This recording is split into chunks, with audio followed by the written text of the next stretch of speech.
हाँ, तो आज फिर अपन 6 नंबर पूरे करने वाले हैं। 6 नंबर का बड़ा टॉपिक आएगा। अपने ए पठित गद्यांश पहले पढ़ लिया था, आज अपन ए पठित पद्यांश पढ़ेंगे, या फिर इसको काव्यांश बोल सकते हो, जो ए पठित है। ए पठित इन द सेंस आपके एग्जाम के अंदर 2 क्वेश्चन आएंगे 6 नंबर के, और वो पूरे के पूरे 6 क्वेश्चन आपके जो होंगे वो वस्तुनिष्ठ होंगे, यानी कि आपके पास में वैकल्पिक होंगे, ऑप्शन वाले क्वेश्चन होंगे, MCQ जिसे अपन बोल सकते हैं, 6 के 6। और ये बहुत बड़ी हेल्प है, क्योंकि आंसर क्वेश्चन में ही लिखा हुआ रहेगा, आराम से आप इसको इजीली पहचान सकते हो। वो 6 नंबर कैसे प्राप्त करें, अपने अपठित गद्यांश का मैंने आपको एक अलग से वीडियो बना दिया था, आई थिंक आपने उसको देख लिया होगा। ये आज का सेशन या आज की क्लास भी आपको ये 6 नंबर पक्के करवा देगी। बस करना क्या है, मेरी बात को ध्यान से समझना है कि एग्जाम के अंदर जो काव्यांश या पद्यांश आएगा उसको कैसे हैंडल करना है, एक बार उसको अच्छे से पढ़ना है, बड़े ध्यान से पढ़ना है, और जहाँ तक उसका सेंस निकाल देना है, मतलब निचोड़ निकाल लेना है कि इसके ये कहना क्या चाह रहा है और ये किसकी बात कर रहा है। ध्यान उस आपका वहीं पर होना चाहिए, आराम से उसका अर्थ समझ में आता है, ज़्यादा मुश्किल नहीं आता, ठीक है। और फिर अपन उसके आंसर देना शुरू करेंगे। तो जो आपके 2022 के अंदर आया था, पहले अपन उस पेपर को देखना चाहेंगे जो लास्ट ईयर का आपके जो आया है, वो देखो सेम टू सेम हूबहू ये आया था 2022 में। ऐसा आएगा कि निम्नलिखित अपठित पद्यांश को ध्यानपूर्वक पढ़कर नीचे दिए गए प्रश्नों के उत्तर अपनी उत्तर पुस्तिका में दीजिए। ये बोर्ड के एग्जाम आया था। क्या लिखा हुआ है कि रोना और मचल जाना भी क्या आनंद दिलाते थे, बड़े बड़े मोती से आंसू जयमाला पहनाते थे, मैं रोई माँ काम छोड़कर आई, मुझको उठा लिया, झाड़ पहुँचकर चूम चूम कर गीले बालों को सुखा दिया, दादा ने चंदा दिखलाया, नैन, चंदा मतलब समझते हो ना, सूर्य, ठीक है, चंदा मामा, नैन नीर युत मतलब चंद्रमा, और नैन नीर युत दमक उठे, धुली हुई मुस्कान देकर सबके चेहरे चमक उठे, वह सुख का साम्राज्य छोड़कर मैं मतवाली बड़ी हुई, लुटी हुई कुछ ठगी हुई सी, दौड़ द्वार पर खड़ी हुई। आराम से पता चलो, आप अपने ऊपर ले सकते हो कि अपने बचपन की बातें बता रही है, ठीक है। बचपन में कैसे रोती थी, तो जहाँ रोने की आवाज़ है तुरंत माँ दौड़ के पास में उसको मतलब लाड प्यार किया, उसको चुप कराया, वो सब बातें बहुत ईजी है। अपन भी कहीं खेलने जाते थे छोटे जब थे, तो गंदे हो जाते थे, कपड़े गंदे हो जाते, पता भी नहीं चलता गंदे हो गए हैं अपन या हो रहे हैं, फिर घर आते तो मम्मा एकदम साफ़ सफाई कर देती या चेंज करवा देती। बहुत सारी बातें, वही सारी की सारी बातें हैं। दादाजी से हर कोई रिक्वेस्ट करता है कि नहीं मुझे चंदा मामा दिखाओ या फिर वो दिखाओ, तो वो भी दिखा रहे हैं। मतलब सारी की सारी अपन बचपन की बातें हैं। पूरी बात समझ में आ गई ना। अब देखो 6 क्वेश्चन कैसे आएंगे, ऐसे आएंगे कि रोना और मचल जाना क्या दिलाता था। आई थिंक आपको तुरंत समझ में आ गया होगा, रोना और मचल जाना भी क्या आनंद दिलाते थे, यानी कि आनंद। तो आंसर क्या हो जाएगा, आनंद हो जाएगा। बेहदसाने ए आंसर हो गया। सेकंड में जयमाला किसकी बनी होती थी, तो जयमाला फूलों की बनी होती थी या मोतियों की आंसुओं के आनंद की। बहुत इंपॉर्टेंट क्वेश्चन है। बड़े बड़े मोती से आंसू जयमाला पहनाते थे, ध्यान रखना, आंसुओं की जयमाला बनती थी, मोतियों की जयमाला नहीं। ये सबसे बड़ी गलती है। और लास्ट ईयर जब पेपर देखे थे, मैंने खूब सारे स्टूडेंट से बात भी की थी, और जब मैंने कहा इसमें आंसर क्या लिखा, तो उन्होंने कहा मोतियों की माला। तो माला तो बोले मोतियों की होती है, नहीं माला मोतियों की तो होती है, बात ठीक है, लेकिन यहाँ क्या बड़े बड़े मोती से आंसू जयमाला, आंसू की जयमाला है यहाँ पर, इसको ध्यान रखना, बहुत इंपॉर्टेंट है। आंसू की जयमाला थी वो, ठीक है। तो बी गलत है, सी सही होगा इसके अंदर। तीसरा, सबके चेहरे क्यों चमक उठे, बताओ क्यों चमक उठे। अपने पढ़ा था यहाँ पर, देखो कि छोड़कर आए गीले बालों में नैन तेरे, हाँ ये रहा, धुली हुई मुस्कान देखकर सबके चेहरे, तो मतलब मुस्कान देखकर सबके चेहरे क्या हुए, चमक उठे। तो ऑप्शन में है क्या, मुस्कान बिल्कुल है। धुली हुई होता तो वो भी लिख देते, वरना यहाँ पर मुस्कान देखकर सबके चेहरे चमक उठे। तो बहुत ईजी है ना, आंसू देखकर नहीं, रोने से नहीं, चंदा देखकर नहीं। अकॉर्डिंग टू पैसेज बिल्कुल प्रॉपर आंसर है मुस्कान देखकर। और सबसे इंपॉर्टेंट क्वेश्चन जहाँ पर मार्क्स कटने के चांस है, वो है चौथा क्वेश्चन कि इस पद्यांश का शीर्षक क्या हो सकता है, टाइटल क्या हो सकता है, हेडिंग क्या हो सकती है। तो अकॉर्डिंग टू पैसेज आप ये मत सोचना कि जो भी ऑप्शन होगा वो ऑप्शन उसके अंदर लिखा हुआ रहेगा, ऐसा नहीं होता है, ज़रूरी नहीं है। जीवन, दादा, बचपन या जयमाला, इस पूरे पद्यांश का उचित शीर्षक क्या हो सकता है, तो उचित शीर्षक हो सकता है अपना बचपन। अपन ने पूरी बात की थी पूरे चैप्टर के अंदर, पूरा पैसेज किसके ऊपर है, अपने पूरे बचपने के ऊपर है कि बचपन में अपन कैसी कैसी हरकतें करते थे, वो सब बातें हैं। तो यहाँ पर आप ये मत सोचना कि जयमाला, हाँ यार जयमाला उसके अंदर, ऐसा नहीं होता है। पैसेज उस पद्यांश का मेन शीर्षक क्या है, मतलब क्या निकल के, भावना क्या निकल के आ रही है अंदर से, क्या मीनिंग है, क्या अर्थ निकल के आ रहा है, तो अपने बचपन की बातें हैं उसके अंदर। तो बचपन प्रॉपर इसका आंसर होगा। पांचवा, दादा ने कवियत्री को क्या दिखलाया था, या तो आ गया होगा चंदा मामा, ठीक है, फिर भी बता देता हूँ कि कैसे आंसर देखना है आपको। कि देखो ये रहा कि दादा ने चंदा दिखलाया, क्या दिखलाया, चंदा, तो आंसर हो जाएगा चंदा। तो दादा ने कवियत्री को चंदा दिखलाया।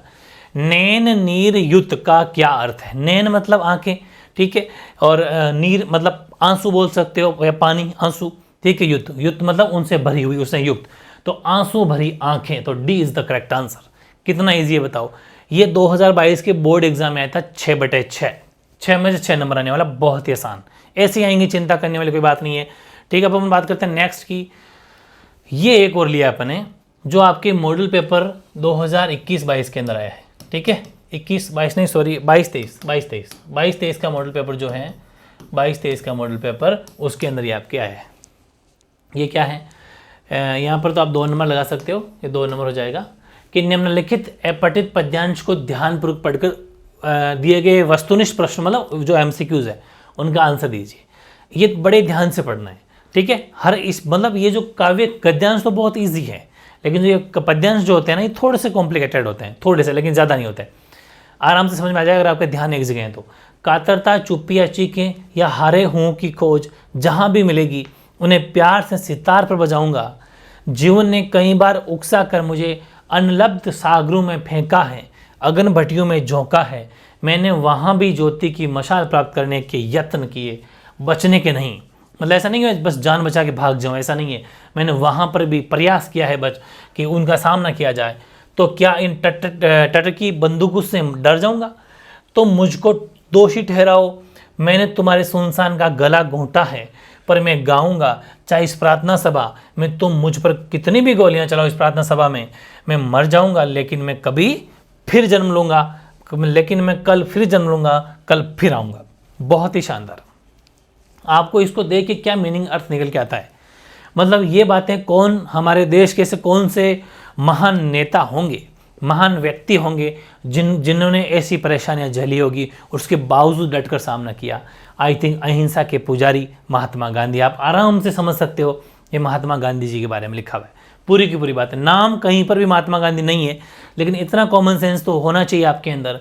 इतनी हिंदी आपने पढ़ रखी है, 12th के स्टूडेंट है, तो इतना मीनिंग आपको निकालना आना चाहिए। तो देखो किस महापुरुष के भावों का उल्लेख किया गया, पहला ही क्वेश्चन वही है, महात्मा बुद्ध, महावीर स्वामी, दयानंद सरस्वती, महात्मा गांधी। ऑप्शन के अकॉर्डिंग तो 1 सेकंड भी नहीं लगती कि इन ऑप्शन के अकॉर्डिंग जिन्होंने ऐसी परेशानियां झेली अकॉर्डिंग टू पद्यांश या काव्यांश, तो वो महात्मा गांधी है। ये पूरी बातें महात्मा गांधी पर बैठती है, सही बैठती है। तो C is the correct answer.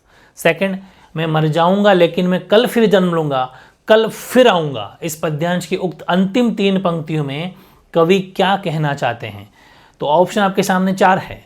ठीक है, कि मैं मरने के बाद कल फिर जन्म लूंगा, एक बात। कवि बार बार मरना और जन्म लेना चाहता है। देश सेवा करने वाले बार बार जन्म लेते हैं और मरते हैं। मानवता के रक्षक हर जन्म में मानवता की सेवा की चाह रखते हैं। चारों ऑप्शन देखते ही डी करेक्ट बैठ जाता है। ऑनेस्टी के साथ आंसर देना। देखो मतलब क्या है, मैं मर जाऊंगा लेकिन मैं कल फिर जन्म लूंगा, कल फिर आऊंगा। इसका मतलब ये थोड़ी कि मैं, जैसे गांधी जी ये थोड़ी ना कह रहे कि मैं खुद ही वापस आऊंगा, ऐसा नहीं। कहने का मतलब है कि मेरे जैसा एक सज्जन व्यक्ति और आएगा जो और मतलब ऐसे महान काम करेगा, इस ह्यूमैनिटीज़ के लिए, इस मानवता के लिए काम करेगा, अहिंसा की बातें करेगा। ऐसा कहने का मतलब वो है। तो मैं मरने के बाद कल फिर जन्म लूंगा, ये तो कोई सेंस नहीं बैठता। कोई बार बार मरना और जन्म लेना चाहता है, ये भी नहीं बैठता। ठीक है, ऐसा कोई किसी के हाथ में भी नहीं है। देश सेवा करने वाले बार बार, ऐसा तो जरूर थोड़ी बार बार जन्म लेंगे, देश सेवा करेंगे, जो ऐसा कोई वो नहीं, पुनर्जन्म की कोई गारंटी नहीं है। लेकिन हाँ, जो मानवता के रक्षक हैं वो हर जन्म में मानवता की सेवा की चाह रखते हैं। ये बिल्कुल प्रॉपर आंसर बैठता है कि वो जो मानवता की चाह रखेंगे वो और आएंगे और सेवा भाव करेंगे। D is the correct answer second में। ठीक है, ये ध्यान रखना। और बात करते हैं तीसरे की, सुनसान का गला घोंटा। देखो अपन पढ़ा था यहाँ पर, ये देखो यहाँ था, हाँ ये रहा, कि ये रहा कि मैंने तुम्हारे सुनसान का गला घोंटा है, मैं गाऊंगा। ठीक है ना, ये बात है। जैसे एक तो सुनसान होता है बिल्कुल शांत, लेकिन एक जहाँ गाया जाता है आवाज़, इज लाइक बिल्कुल ऑपोजिट। तो देखो सुनसान रूपी व्यक्ति की गर्दन दबा दी, नो। सुनसान में ले जाकर व्यक्ति का गला घोंट दिया, ऐसे होंगे जो आपको लगेंगे हो ये बैठ सकता है, लेकिन ऐसा अपन को पैसेज का भी ध्यान रखना है। इसका कहीं अर्थ निकालने मत लग जाना, इस पैसेज के अकॉर्डिंग उसका आंसर देना है। ऐसा नहीं कि उस लाइन का कहीं अर्थ निकाल के कोई अलग ही चल रहे हो, ऐसा नहीं होना चाहिए। सुने मानो मन में आशा को उमंगे भर दी, सुनसान स्थल पर सुंदर गीत गाए, नहीं। सी बिल्कुल सही बैठेगा। खुद आप इंटेलिजेंट स्टूडेंट इतने 12th के हो, आराम से तीनों ही बातें साफ साफ गलत नजर आ रही है, बिल्कुल रॉन्ग। इसके अकॉर्डिंग क्या है कि सुना जो मानव मतलब जो एकदम शांत है, बिल्कुल सुनसान है, बेचारा कुछ नहीं कर पा रहा है, ऐसा उस अकॉर्डिंग सोचना है। उसके मन में आशा की उमंग भर दी, जो बिल्कुल मरे हुए समान था कि मैं कुछ नहीं कर पाऊंगा, ये वो तो उसमें आशा की उमंग भर दी, उसको अपने हितों की बात करी कि तेरे पास मेरे राइट्स हैं, अधिकार है, गांधी जी के बारे में पढ़ने पर, ठीक है, तो सी प्रॉपर बैठ जाएगा। फोर्थ, किसी रचना को लिखने को कई शैलियाँ होती हैं, बिल्कुल शैलियाँ होती है। शैली भेद के अनुसार उपयुक्त पद्यांश को लेखन शैली कौन सी है? ये ऐसे डिफरेंट क्वेश्चन आ सकते हैं जो अपन कॉमन सेंस के अकॉर्डिंग कर सकते हैं, ज़्यादा इतना व्याकरण में भी नहीं घुसना कि शैलियाँ पढ़ो और वगैरह पढ़ो, है ना। तो आत्मकथा शैली, वर्णात्मक शैली, समाज शैली, प्रश्न शैली, साफ साफ पता चल रहा है कि ये गांधी जी ऐसा मान लो अपन जब पढ़ रहे थे खुद लिख रहे हो जैसे, ये इनकी ऑटोबायोग्राफी हो जैसे, है ना। तो ये आत्मकथा शैली है, बिल्कुल आत्मकथात्मक शैली है, न कि वर्णात्मक, समाज या प्रश्न शैली।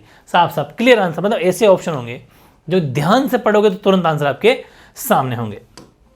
पांचवा, उपर्युक्त पद्यांश का उपयुक्त शीर्षक नीचे लिखे विकल्प में से कौन सा होगा? तो सोचने की बात ही नहीं है, मानवता के मसीहा महात्मा गांधी जो है बिल्कुल प्रॉपर तरीके से शीर्षक इस पर होगा।